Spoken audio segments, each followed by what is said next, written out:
ನಮಸ್ಕಾರ.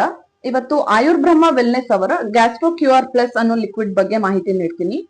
ಏನ್ ಕೆಲಸ ಮಾಡತ್ತೆ, ಯಾವ್ಯಾವ ಸಿಂಪ್ಟಮ್ಸ್ ತಗೊಳ್ಬಹುದು, ಹಾಗೆ ಎಷ್ಟು ತಗೊಳ್ಬೇಕು ಅನ್ನೋದ್ರ ಬಗ್ಗೆ ಇನ್ಫಾರ್ಮೇಶನ್ ಕೊಡ್ತೀನಿ.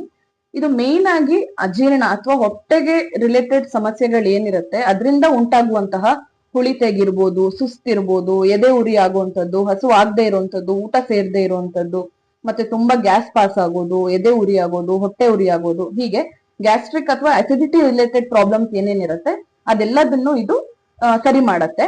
ಇದ್ರ ಜೊತೆಗೆ ಅಜೀರ್ಣದ ಏನಾದ್ರೂ ಸಮಸ್ಯೆ ಇದ್ರೆ ಅದನ್ನ ಸರಿ ಮಾಡ್ಲಿಕ್ಕೆ ಅಂತ ಕಾಂಬಿನೇಷನ್ ಆಗಿ ನಾವು ಸ್ಟೊಮಕ್ ಅನ್ನ ಕೂಡ ಕೊಡ್ತೀವಿ.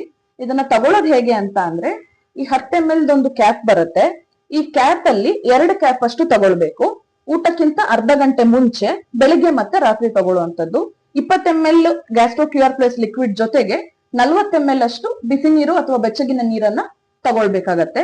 ಅದ್ರ ಜೊತೆಗೆ ಈ ಸ್ಟೊಮಕ್ ಅನ್ನ ಈ ಕ್ಯಾಪ್ ಅಲ್ಲಿ 2 ಕ್ಯಾಪ್ ಅಷ್ಟು ಅಂದ್ರೆ 60 ml 30 ml 60 ml ಅಷ್ಟು ತಗೊಳ್ಬೇಕು.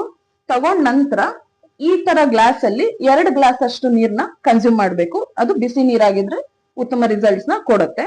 ಇದನ್ನ ವಾರದಲ್ಲಿ 3 ಸರಿ ತಗೊಂಡ್ರೆ ಸಾಕಾಗತ್ತೆ. 3 ಸರಿ ಅಥವಾ 2 ಸರಿ, ತುಂಬಾ ಸಿಂಪ್ಟಮ್ ಸಿವಿಯರ್ ಇದ್ರೆ 3 ಸರಿ. ಇದರ ಜೊತೆಗೆ ಡಯಟರಿ ಮಾಡಿಫಿಕೇಶನ್ಸ್ ಹಾಗೆ ಲೈಫ್ ಸ್ಟೈಲ್ ಚೇಂಜಸ್ ನ ಕೂಡ ಅಳವಡಿಸ್ಕೊಂಡ್ರೆ ನಿಮ್ಮ ಇರೋ ಸಿಂಪ್ಟಮ್ಸ್ ಎಲ್ಲದನ್ನು ಇನ್ಸ್ಟೆಂಟ್ ಆಗಿ ರಿಲೀಫ್ ಸಿಗುತ್ತೆ. Thank you.